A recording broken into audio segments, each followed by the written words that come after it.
성경 봉독 시편 34편 1절에서 22절까지입니다. 구약 825쪽 정도 있습니다.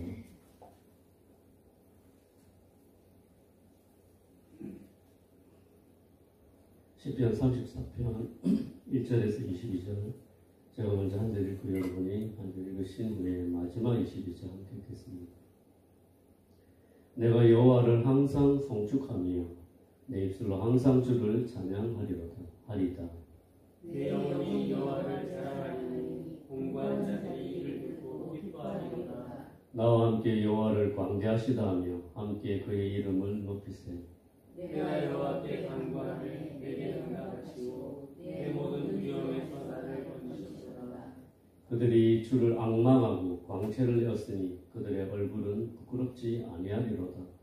이 공고한 자가 부르시되 여호와께서 들으시고 그의 모든 한간에서 구원하셨도다. 여호와의 천사가 주를 경외하는 자를 불러 진치고 그들을 건지시는도다. 너희는 여호와의 선하심을 맛보아 알지어다. 그에게 피하는 자는 복이 있도다. 너희 성도들아 여호와를 경외하라. 그를 경외하는 자에게는 부족함이 없도다. 젊은 사자가 궁핍하여 주일지라도 여호와를 찾는 자는 모든 좋은 것에 부족함이 없으리로다. 너희 자녀들아 와서 내 말을 들어라. 내가 여호와를 경외하는 법을 너희에게 가르치리로다. 생명을 사모하고 연수를 사랑하여 복받으려 하는 자들이 있으며 내 혀를 악에서 금하며 내 입술을 거짓말에서 금할지어다. 악을 버리고 손을 행하며 합병을 찾아 따를지어다. 여호와의 눈은 의인을 향하시고 그의 귀는 그들의 부르짖음에 기울이시는도다. 여호와의 얼굴은 악을 행하는 자를 향하사 그의 자취를 땅에서 끊으려 하시는도다. 의인이 부르짖음에 여호와께서 들으시고 그들의 모든 환난에서 건지셨도다. 여호와는 마음이 상한 자를 가까이 하시고 충심으로 통회하는 자를 구원하시는도다. 의인은 고난이 많으나 여호와께서 그의 모든 고난에서 건지시는도다. 그의 모든 뼈를 보호하시며 그 중에서 하나도 꺾이지 아니하도다. 악이 악인을 죽일 것이라. 의인을 미워하는 자는 벌을 받으리로다. 여호와께서 그의 종들의 영혼을 성령하시나니 그에게 피하는 자는 다 벌을 받지 아니하리로다. 아멘. 회색빛 겨울이 이제 모두 사라지고 화려한 꽃과 또 녹음이 완연한 계절이 되었습니다. 주 안에서 늘 주님의 평강이 함께 하시길 주님의 이름으로 축원드립니다. 누가복음 본문 큐티가 이제 끝이 났고 또 5월에는 예레미야 큐티 본문이 시작되기 때문에 잠시 시편으로 큐티를 하고 있습니다. 특별히 오늘 본문은 사무엘상 21장과 관련이 있는 시편입니다. 사울이 이스라엘의 초대 왕이 된 후에 그가 하나님에게 불순종하는 일을 범하면서 하나님이 사울 왕을 버리시고 다윗을 새로운 왕으로 삼으시려는 것을 이 사울 왕이 알게 됩니다. 이후로 다윗을 정치적인 적으로 여기고 숙청하려는 시도를 여러 번 하게 됩니다. 하지만 그때마다 다윗은 목숨을 건집니다. 다윗은 왕의 사위까지 되었고 군대 장관까지 올라갔지만 이 사울 왕의 견제는 이후에 집요하게 계속되었고 결국 다윗은 사울 왕의 위협을 피해서 도망을 갑니다. 도망을 간 곳이 바로 오늘 시편에 나오는 블레셋의 아비멜렉 왕이었습니다. 시편 34편 첫머리에 적혀있는 말씀을 보시면 다윗이 아비멜렉 앞에서 미친 채 하다가 쫓겨나서 지은 시라고 했는데 이 아비멜렉이 바로 가드 왕인 아비멜렉 왕입니다. 그런데 사무엘상 21장에는 가드 왕 아기스라고 해서 헷갈릴 수 있지만 애굽 왕을 바로라고 하듯이 아비멜렉도 왕을 칭하는 명칭으로 보면 아기스는 그의 실명이라고 생각됩니다. 아무튼 다윗은 사울 왕의 추격을 피하기 위해서 하나님께 묻지도 않고 적국으로 가서 망명하려고 했던 것입니다. 그러나 아비멜렉 왕의 신하들이 다윗의 망명을 의심하게 되고 다윗은 죽음의 두려움에 사로잡히게 됩니다. 그래서 다윗은 그런 상황에서 빠져나오기 위해 미친 척을 하며 그런 급박한 상황에서 간신히 빠져나오게 되었습니다. 이런 일을 겪은 다윗이 지은 시가 오늘 본문 시편 34편인 것입니다. 그런데 저는 오늘 시편 34편 말씀을 묵상하면서 이 말씀 속에서 다윗의 깊은 고뇌가 느껴졌습니다. 왜냐하면 그가 사울 왕을 피해 도망을 다니면서 혼자 다니지 않았기 때문이라고 생각되었기 때문입니다. 그에게는 그가 돌아보아야 하는 많은 무리가 있었습니다. 그 무리는 다윗이 사울 왕을 피해 도망 다닌다는 것을 듣고 다윗에게 모여든 무리였습니다. 사무엘상 22장 1절과 2절에 그들에 관한 말씀이 나옵니다. 제가 잠시 읽어보겠습니다. 그러므로 다윗이 그곳을 떠나 아둘람 굴로 도망하며 그의 형제와 아버지의 온 집이 듣고 그리로 내려가서 그에게 이르렀고 환난당한 모든 자와 빚진 모든 자와 마음이 원통한 자가 다 그에게로 모였고 그는 그들의 우두머리가 되었는데 그와 함께한 자가 400명 가량이었더라.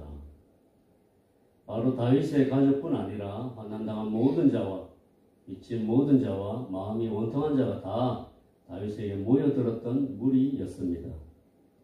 그리고 그들의 우두머리가 바로 다윗이었다고 했습니다. 다윗은 졸지에 그들의 리더가 된 것입니다. 그래서 저는 이 시편을 읽으면서 다윗이 자기 개인적인 심정만 노래한 것이 아니라 400명이나 되는 무리의 리더로서 그들을 이끌며 느꼈을 고뇌가 느껴졌던 것입니다. 오늘 아침에 리더로서 느꼈을 다윗의 고뇌가 무엇이었고 그들 앞에서 그가 보인 믿음과 리더십이 무엇이었는지 살펴보면서 저와 성도님들이 은혜받는 시간이 되길 주님의 이름으로 축원드립니다. 먼저 다윗이 리더로서 많은 무리를 이끌며 어떤 상황 가운데 있었는지 살펴볼 필요가 있겠습니다. 오늘 본문 말씀 중에서 그가 사용한 단어를 모아보면 그가 어떤 상황이었는지 미루어 살펴볼 수 있습니다. 그가 사용한 낱말들에는 공고, 두려움, 환난, 부족함, 궁핍, 마음의 상황, 고난이었습니다. 이 낱말들은 그의 상황이 어떠했는지 미루어 알 수 있게 해주는 말들입니다. 그들은 모두 쫓기는 상황이었습니다. 말 그대로 영모를 꾀하는 무리로 몰려 잡히면 처형을 당하는 상황이었습니다. 그들은 현실 속에서 고통당하던 사람들이었고 여전히 쫓기고 버림을 받은 사람들이었습니다. 그리고 머물 곳이 없어서 계속 도망다니다 보니 굴이나 험한 산속에서 살아야 했습니다. 그런 속에서 많은 무리의 리더였던 다윗은 깊은 고뇌에 빠질 수밖에 없었다고 생각합니다. 그래서 그의 시 속에는 그의 고뇌가 자연스럽게 표현되었습니다. 다음으로 다윗의 고뇌를 세 가지로 한번 제가 나누어서 살펴보도록 하겠습니다. 첫 번째는 다윗 개인의 리더십에 관한 고뇌였습니다. 그 고뇌는 다름 아닌 두려움이었습니다. 다윗은 혼자 도망다니는 상황이 아니었다고 했습니다. 오히려 그의 가족뿐 아니라 많은 무리를 책임져야 하는 막중한 리더의 자리에 있었습니다. 그런 리더에게 몰려오는 것은 당연히 인간적인 두려움이었습니다. 많은 사람을 책임져야 하는데 잘할 수 있을까? 날마다 스스로에게 질문하며 살았을 겁니다.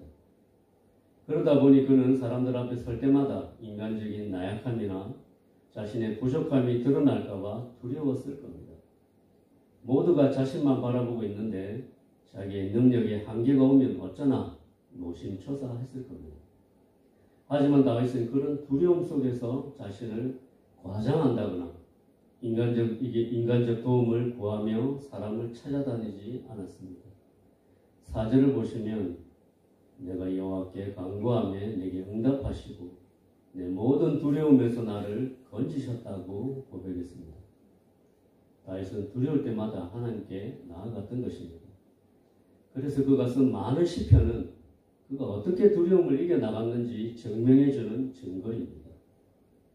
우리 교회도 리더가 있습니다. 그가 가진 리더십의 무게를 주님께서 아십니다. 날마다 몰려오는 인간적인 한계 속에서 두려움에 사로잡힐 수 있지만 주님을 의지함으로 두려움을 이겨낼 수 있습니다.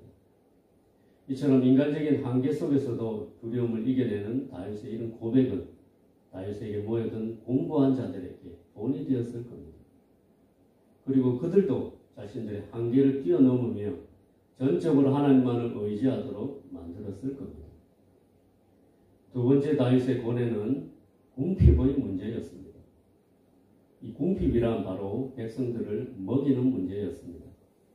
어떤 정치인이 한 말 중에 정치는 민생을 돌보는 일이다 라는 말을 들은 적이 있습니다.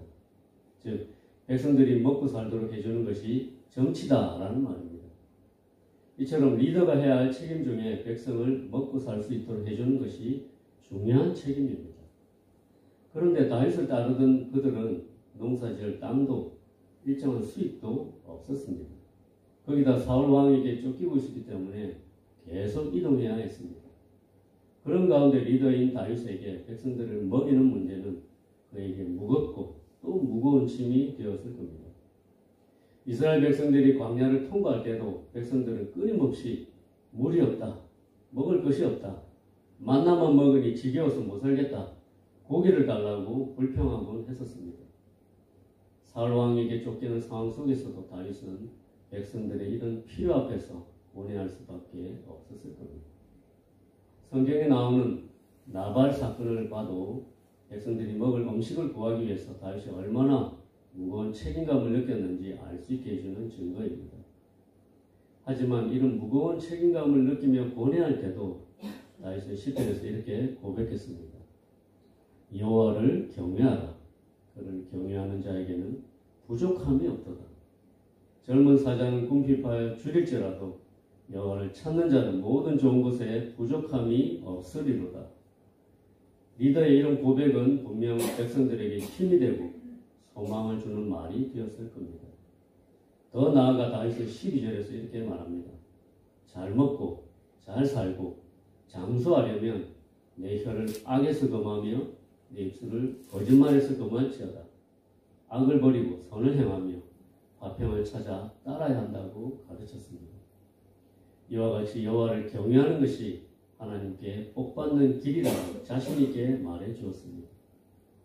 리더는 이처럼 무엇을 먹을까, 무엇을 입을까, 무엇을 마실까 고민하는 성도들에게 여호와를 경외하는 것이 가장 중요한 우선순위임을 확신 있게 전할 수 있어야 합니다. 눈앞의 육신적인 필요에만 연연해서 살아가지 않도록 땅을 바라보지 않고 하늘을 바라보도록 끊임없이 가르치고 확신을 주어야 합니다. 세 번째 다윗의 고뇌는 바로 안전이었습니다. 자신뿐 아니라 자기를 따르는 400명은 끊임없이 쫓기는 상황이었다고 했습니다. 목숨을 건 도망과 추격이 밤낮을 가리지 않고 거듭되었습니다. 이러한 삶은 하루 이틀이 아니라 수년 동안 계속되었습니다. 이런 상황 속에서 다윗 자신도 목숨의 위협을 느꼈고 백성들도 자신들이 계속 안전할까 의구심을 가질 수밖에 없었을 겁니다. 안전을 보장할 수 없는 이런 불안한 상황이 계속될수록 다윗은 백성의 안전을 책임지는 리더의 위치에서 고뇌할 수밖에 없었을 겁니다. 하지만 다윗은 이런 상황 속에서도 참된 안전이 어디에 있는지 오늘 본문에서 확신 있게 고백하고 있습니다. 하나님의 눈은 의인을 향하신다. 그의 귀는 의인의 부르짖음에 기울이신다. 하나님의 얼굴은 악을 행하는 자를 향하사 그들의 자취를 땅에서 끊으신다. 그리고 의인의 부르짖음을 들으시고 모든 환난에서 건지신다. 마음이 상한 자를 가까이 하시고 중심으로 통회한 자를 구원하신다. 비록 의인에게는 고난이 많지만 하나님께서 그를 모든 고난에서 건지신다고 말했습니다.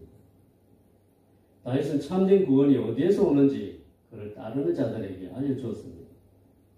비록 고난이 있다고 해도 하나님께서 의인의 간구를 들으시고 구원하신다고 자신있게 선포했습니다. 이처럼 리더는 백성들이 불안에 떨 때 하나님이 어떠한 분이신지 확신있게 말해주며 백성들의 마음을 강하게 해주어야 합니다. 성경에도 무릇 지킬 만한 것보다 더욱 내 마음을 지키라고 했듯이 마음을 지키는 것이 참으로 어렵기 때문에 마음을 날마다 지킬 수 있도록 끊임없이 격려하고 도전하고 말씀을 가르치고 흔들리지 않도록 도와야 하는 것입니다. 오늘 아침에 400명의 백성들과 함께 도망자의 길을 가며 그들의 리더가 되어서 고뇌했던 다윗의 삶을 들여다보았습니다.